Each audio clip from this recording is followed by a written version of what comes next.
Greetings everyone. Exampur के YouTube channel में आप सभी का हार्दिक स्वागत है। आज हम बात करने वाले हैं national mission for clean Ganga के बारे में। मिशन गंगा जैसे शॉर्ट में कहा जाता है, उसने हाल ही में Guinness book world of records में अपना नाम दर्ज कराया है। तो किस वजह से ये कराया गया है, क्या है आपका national mission for clean Ganga, UPSC point of view से बहुत ही इंपॉर्टेंट बनता है, prelims and mains both point of view से। जीएस पेपर 3 का ये टॉपिक रहेगा आपका। सारी चीजें समझेंगे। नमामि गंगे प्रोग्राम क्या है, national mission for clean Ganga क्या है, गंगा उत्सव क्या होता है। चलिए सबसे पहले एक हमारा एमसीक्यू देख लेते हैं। Which of the following stands correct about national mission for clean Ganga. जब हम एनएमसीजी के बारे में बात करते हैं तो कौन सा कथन यहाँ सही है। Option A, it has been implemented by the national Ganga council. दूसरा, only Ganga flowing states are party to this mission. दोनों में से एक सही है या दोनों सही है, ये आपको बताना है। आप अपना आंसर कमेंट बॉक्स में डाल सकते हैं। चलिए, मामला क्या है समझिएगा। फर्स्ट डे ऑफ गंगा उत्सव, जिसे कहा जाता है रिवर फेस्टिवल 2021, जो हर साल मनाया जाता है, national mission for clean Ganga got registered in the Guinness book world of records. ये जो रिकॉर्ड बनाया गया है, ये highest number of photos of hand written notes मां गंगा के नाम पे फेसबुक पे 1 घंटे में अपलोड किए गए थे। उसी के चलते ये Guinness book of world record में नाम दर्ज हुआ है। आप देख सकते हैं हिंदू का article, mission Ganga enters Guinness book world of records.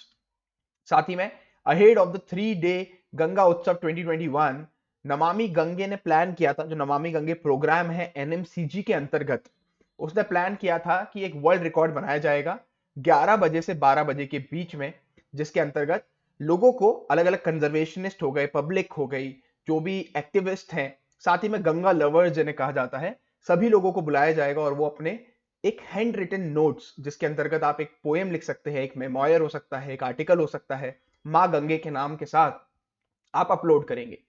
थोड़ी ही देर में, इस 1 घंटे के अंतराल में लाखों की तादाद में पोस्ट आए और एनएमसीजी, जो आपका नमामि गंगे प्रोग्राम है, उसने फाइनली अपना जो वर्ल्ड रिकॉर्ड है उसे यहां पर दर्ज करा लिया। साथ ही में एजुकेटर ऋषि नाथ ने सर्टिफिकेट हैंडओवर किया, किसको? जल शक्ति मिनिस्टर गजेंद्र शेखावत को। चलिए, गंगा उत्सव के बारे में थोड़ा जानेंगे। गंगा उत्सव इज एन इवेंट जो हर साल गंगा की ग्लोरी को सेलिब्रेट करते हैं। एनएमसीजी यानी आपकी जो नेशनल गंगा काउंसिल है, उसके द्वारा इसे इंप्लीमेंट किया जाता है, राइट।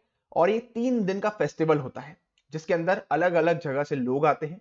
इसके मेन उद्देश्य की अगर हम बात करें तो अलग अलग जगह से जब लोग आएंगे, एक दूसरे से कनेक्ट करेंगे, तो गंगा के रेजुविनेशन, गंगा के पॉल्यूशन को कम करने के ऊपर यहाँ पर बात की जा सकती है।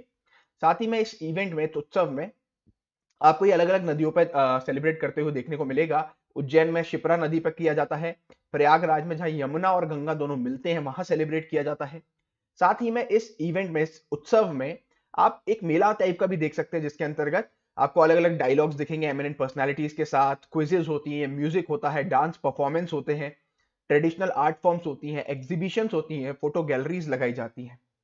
तो ये बेसिकली हमारा गंगा उत्सव है, जो हर साल मनाया जाता है। किस उपलक्ष्य में? जब गंगा को नेशनल रिवर घोषित किया गया था 4 नवंबर को। 4 नवंबर को गंगा को नेशनल रिवर घोषित किया गया था। तो उसके पहले 1 नवंबर से 3 नवंबर तक ये 3 दिवसीय एक फेस्टिवल सेलिब्रेट किया जाता है।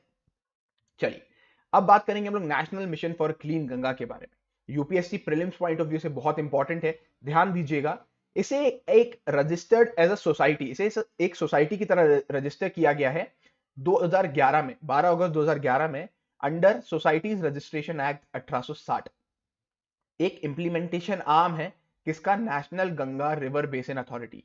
हालांकि national Ganga river basin authority को डिसॉल्व कर दिया गया था 2016 में, 7 अक्टूबर 2016 में, और बाद में हमें नेशनल गंगा काउंसिल वहां पर स्टैब्लिश कर दी गई थी। नेशनल गंगा काउंसिल, जिसके चेयरमैन बेसिकली आपके प्राइम मिनिस्टर मोदी साहब है, जो भी पीएम होता है वो होते हैं आपके नेशनल गंगा काउंसिल के चेयरमैन, जिनका मेन काम क्या है? गंगा के हित में सोचना, स्कीम्स लाना, प्लान्स बनाना, ताकि गंगा को पॉल्यूशन फ्री और उसको रिजुविनेट किया जा सके। क्लियर है बात? जो आपका नेशनल गंगा काउंसिल है, जो उसका फॉर्मर वर्जन था, national Ganga river basin authority, ये एनवायरमेंट प्रोटेक्शन एक्ट 1986 के अंदर रजिस्टर्ड था, राइट। और जो हमने नेशनल मिशन क्लीन गंगा है, उसे एज अ सोसाइटी रजिस्टर किया है, सोसाइटीज रजिस्ट्रेशन एक्ट 1860 के अंतर्गत। क्लियर है बात? ये फर्क याद रखिएगा। चलिए, aim and objective of NMCG. National mission for clean Ganga का एम ऑब्जेक्टिव क्या है? देखिए, जो भी मैंडेट आपका एनजीआरबीए का था, right, basically national Ganga council का जो मैंडेट है, उसी को इंप्लीमेंट करने का काम किसका है? एनएमसीजी का। कि गंगा को हम लोग पॉल्यूशन फ्री बना सकें, उसे रिजुविनेट कर सकें, जो भी हम लोगों ने उसमें पॉल्यूशन किया है या उसकी वाटर क्वालिटी गिरती जा रही है उसको मेंटेन किया जा सके। ये सारे क्या है? आपके एनएमसीजी के ऑब्जेक्टिव्स हैं। क्लियर है बात? चलिए, नमामि गंगे प्रोग्राम के बारे में बात करेंगे। रिसेंटली आप लोगों ने सुना होगा न्यूज में, रिसेंटली नहीं, थोड़ा टाइम हो गया, कि वर्ल्ड बैंक ने फंड किया है नमामि गंगे प्रोग्राम को। तो क्या है नमामि गंगे प्रोग्राम? बेसिकली एक इंटीग्रेटेड कंजर्वेशन मिशन है, जो एक फ्लैगशिप प्रोग्राम की तरह अप्रूव किया गया था 2014 में, राइट, जिसका मेन काम वही है कि आपको पॉल्यूशन फ्री बनाना है और कंजर्वेशन करना है गंगा रिवर का। मिनिस्ट्री ऑफ जल शक्ति के अंतर्गत इसे ऑपरेट किया जा रहा है, डिपार्टमेंट ऑफ वाटर रिसोर्सेज द्वारा।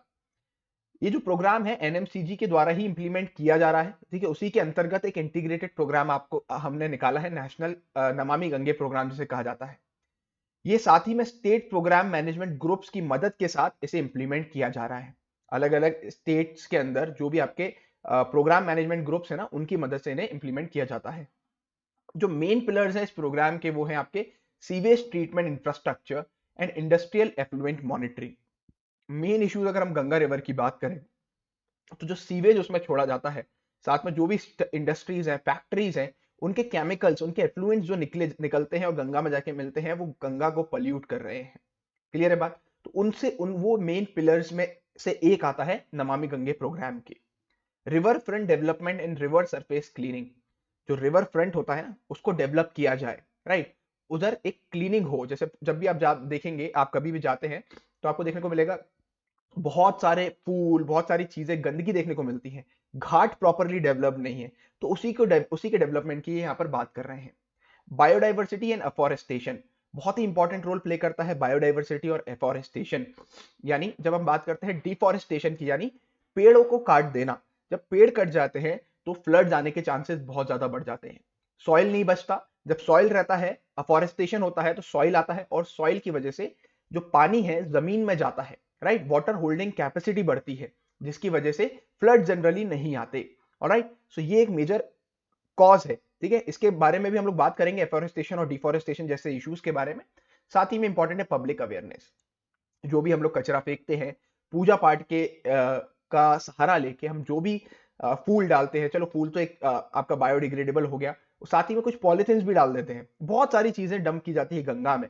तो वो पब्लिक अवेयरनेस फैलाना भी इस प्रोग्राम का मेन पार्ट है, मेन पिलर है।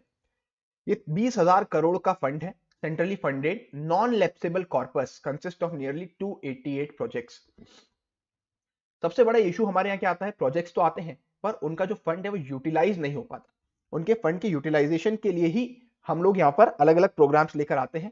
साथ ही में अभी रिसेंटली एक रिपोर्ट भी आई थी जिसमें बात किया गया था कि 20,000 करोड़ का जो फंड है, इसमें अभी भी 1,000 करोड़ अभी भी अनयूटिलाइज्ड है।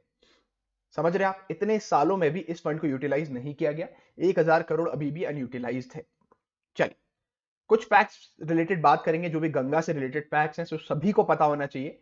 Ganga is the third largest river by in the world by discharge. जितना वो पानी डिस्चार्ज करती है, उन टर्म्स में गंगा थर्ड लार्जेस्ट रिवर है। The mouth of river Ganga forms the world largest delta, जिसे हम लोग बोलते हैं सुंदरबन। सभी को पता है वर्ल्ड का सबसे लार्जेस्ट डेल्टा कौन सा है? सुंदरबन, जिसे वर्ल्ड हेरिटेज साइट यूनेस्को ने डिक्लेयर किया था 1997 में।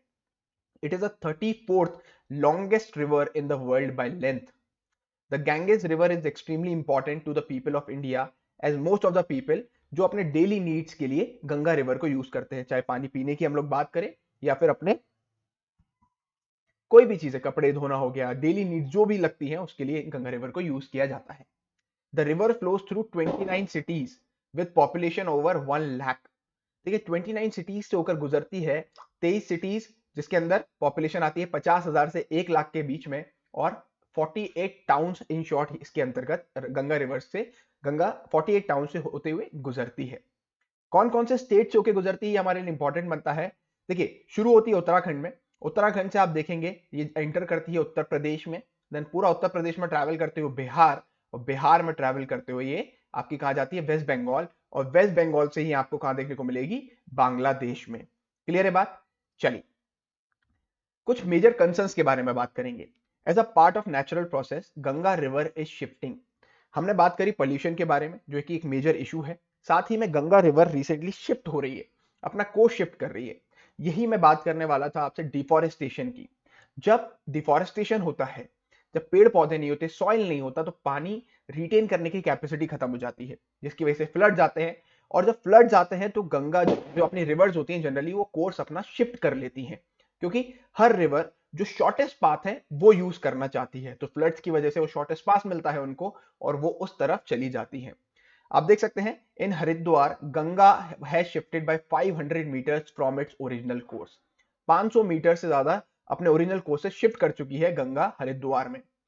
This continue shifting trend can break havoc on farming settlements. आप देख सकते हैं जो गंगा रिवर के किनारे प्लेन्स होते हैं, अब जैसे फ्लड जाते हैं तो ये पूरी जो फार्मिंग सेटलमेंट्स हैं, गंगा रिवर अगर शिफ्ट कर जाएगी तो फार्मिंग सेटलमेंट्स खत्म हो जाएंगे यहाँ पे। In the last 30 years Ganga ने बहुत इंक्रीजिंगली अपना जो कोर्स है उसे चेंज किया है।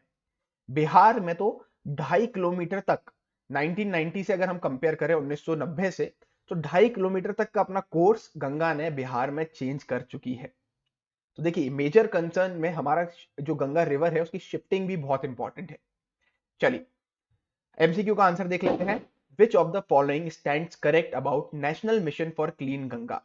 It has been implemented by the national Ganga council. जी हाँ, ये बिल्कुल सही स्टेटमेंट है। हमने देखा एनएमसीजी को नेशनल गंगा काउंसिल द्वारा ही इंप्लीमेंट किया जा रहा है।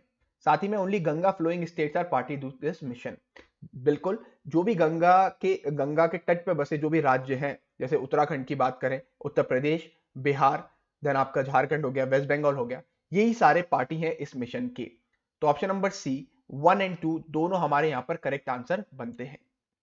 आशा करता हूं दोस्तों आपको वीडियो पसंद आया होगा। See you guys in the next video. जय हिंद, जय भारत।